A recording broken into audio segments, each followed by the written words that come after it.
Assalamualaikum warahmatullahi ta'ala wabarakatuh. Alhamdulillahilladzi ala ni'amihi allati la tu'adu wa la tuhsah. Asyhadu an la ilaha illallah wahdahu la syarika lah, al-malikul a'zamul akbar. Wa asyhadu anna sayyidana wa nabiyyana wa maulana Muhammadan abduhu wa rasuluh. Afdal man shalla wa nahar wa hajja wa tamar wa waqafa bi'arafata wal mahsyar.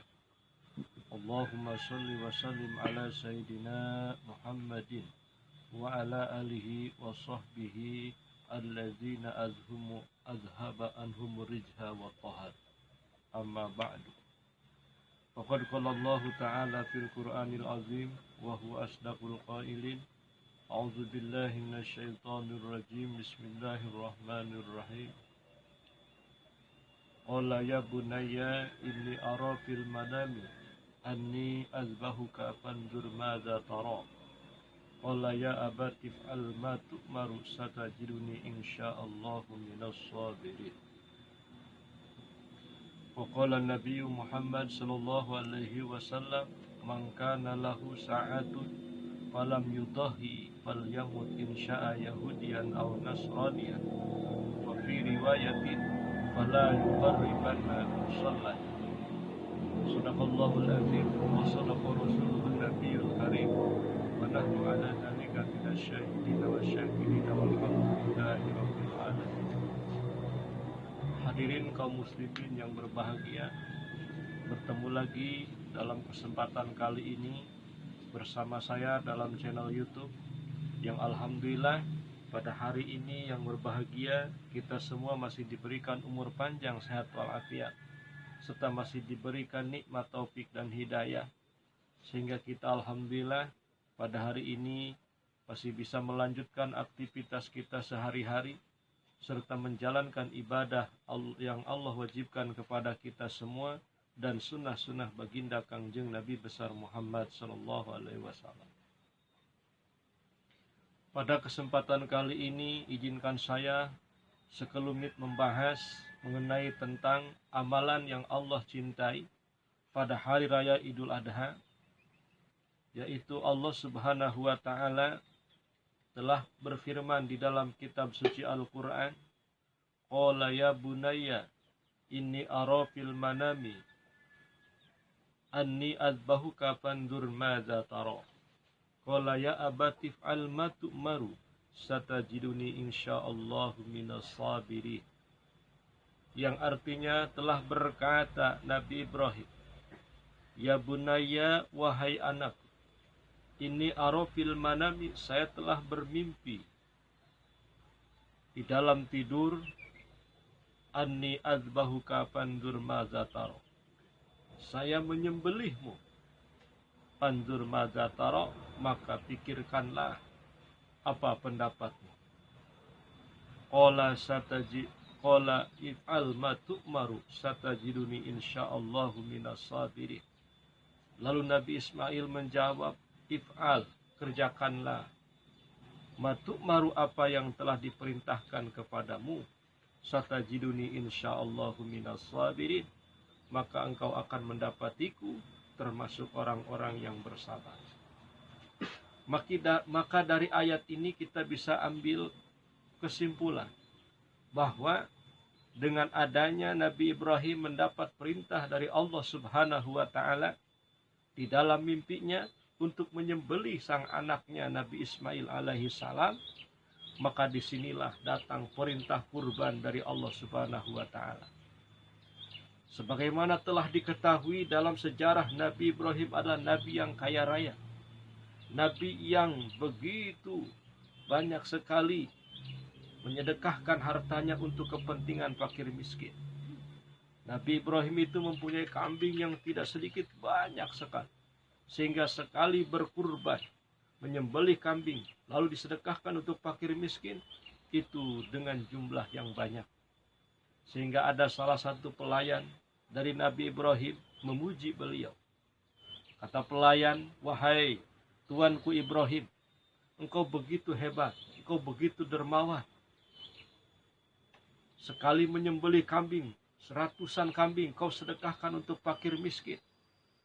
Lalu Nabi Ibrahim berkata, wahai pembantuku, jangankan kambing, jikalau aku dikaruniai anak, kalau Allah yang perintahkan anakku untuk dikurbankan, aku akan sembelih anakku.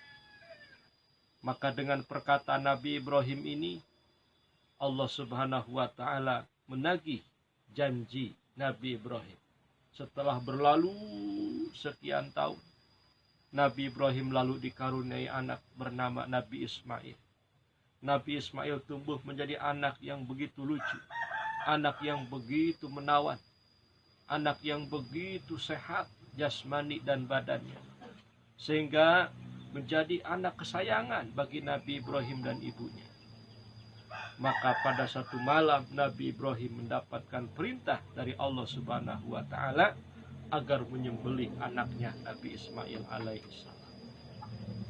Maka Nabi Ibrahim memanggil Ismail kecil untuk mengatakan bagaimana perintah Allah tersebut. Maka Nabi Ismail sebagai anak yang soleh, anak yang bakti kepada orang tua, tidak menolak apa yang diinginkan oleh ayahnya, justru malah mendorong ayahnya untuk mengerjakan perintah Allah tersebut. Nabi Ibrahim begitu sangat berbahagia sekali karena mendapati anaknya yang begitu hebat luar biasa. Nabi Ismail masih kecil, masih belum dewasa, tapi dengan kesolehannya, dengan baktinya kepada orang tua, dia rela untuk disembelih ayahnya sendiri. Maka dari itulah timbul kewajiban berkurban. Maka kita sebagai kaum muslimin yang memiliki rizki lebih, yang memiliki keleluasaan rizki, maka marilah untuk menyembelih hewan kurban pada hari raya Idul Kurban nanti, karena Rasulullah SAW mengatakan, ma'amala ibnu Adam yauman nahri ahabba ilallah min iraqati dam. Tidak ada suatu amalan Ibnu Adam pada hari raya Idul Kurban kecuali menyembelih hewan kurban. Wa innahu la ya'ti yaumal qiyamati bi kuruniha wa azfariha wa as'ariha. Dan ketahuilah bahwa hewan kurban yang disembelih ini akan datang nanti hari kiamat dengan kukunya, dengan bulunya, dan dengan tanduknya yang waktu di dunia disembelih hewan kurban tersebut. Wa annahu, dan sesungguhnya hewan kurban tadi akan diterima oleh Allah Subhanahu wa Ta'ala sebelum darahnya menetes ke muka bumi. Wa tayyibu nafsaha, maka oleh sebab itu ketika kalian ingin berkurban, kata Nabi, maka pilihlah hewan kurban yang terbaik, hewan kurban yang paling bagus, tanduknya yang bagus, badannya yang gemuk, bulunya yang gimbal dan bersih. Supaya apa? Supaya ketika nanti datang di hari kiamat menjadi kendaraan yang terbaik yang akan menghantarkan ke surganya Allah Subhanahu wa Ta'ala. Lalu kurban itu apa? Kurban itu kalau kita artikan itu ada dua pengertian. Yang pertama, kurban secara bahasa. Yang kedua, kurban menurut agama. Kurban menurut bahasa itu berarti kata yang diambil dari takorroba, yatakorrobu kurbana. Artinya mendekatkan diri. Atau ada kata udhiyah. Udhiyah itu diambil dari kata duha, yang artinya waktu pagi yang biasanya kurban itu disembelih waktu tersebut. Namun apa pengertian kurban menurut agama? Kurban menurut agama adalah ismun lima yudbahu minan na'ami yauman nahri wa ayyamat tasriqi taqarruban ilallahi ta'ala. Kurban itu suatu nama untuk hewan yang disembelih pada hari raya Idul Adha dan hari-hari tasrik. Hari tasrik ada 3 hari, tanggal 11, tanggal 12, dan tanggal 13. Berarti ada 4 hari waktu kesempatan bagi umat Islam untuk menyembelih hewan kurban. Itu tanggal 10 pas tanggal hari rayanya, tanggal 11, tanggal 12, dan tanggal 13. Lalu hewan kurban ini disembelih taqarruban ila Allah, untuk mendekatkan diri kepada Allah Subhanahu wa taala.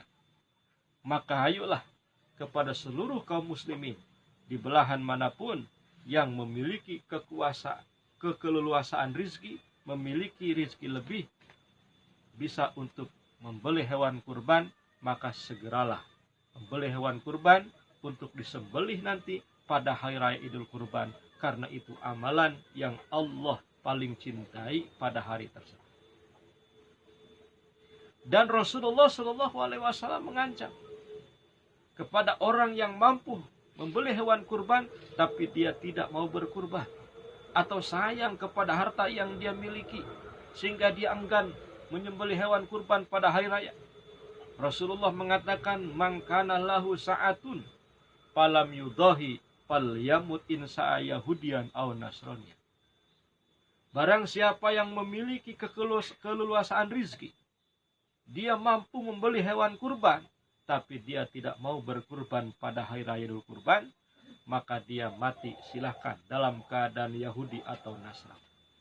Malah dalam satu riwayat Rasulullah mengatakan, fala yuqarribanna musallana, maka dia jangan berharap bisa mendekati tempat sholatku, kata Rasul.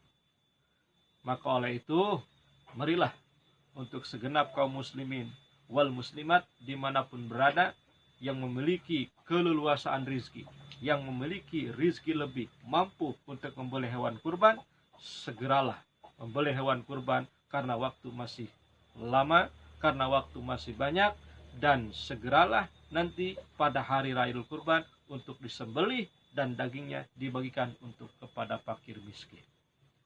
Lalu hewan kurban bagaimana? Ini yang harus disembelih, yaitu satu kambing itu untuk 1 orang. Kalau kerbau atau sapi itu untuk 7 orang. Bagaimana kalau kita tidak mampu menyembelih hewan kurban karena tidak punya uang yang cukup untuk membeli kambing dan lain-lainnya? Maka Imam Ibnu Abbas dalam suatu kitab mengatakan, bagi kaum muslimin wal muslimat yang dia ingin berkurban pada hari raya, tapi tidak ada rezeki untuk membeli hewan kurban tersebut, maka dia boleh menyembelih ayam jago untuk berkurban dirinya.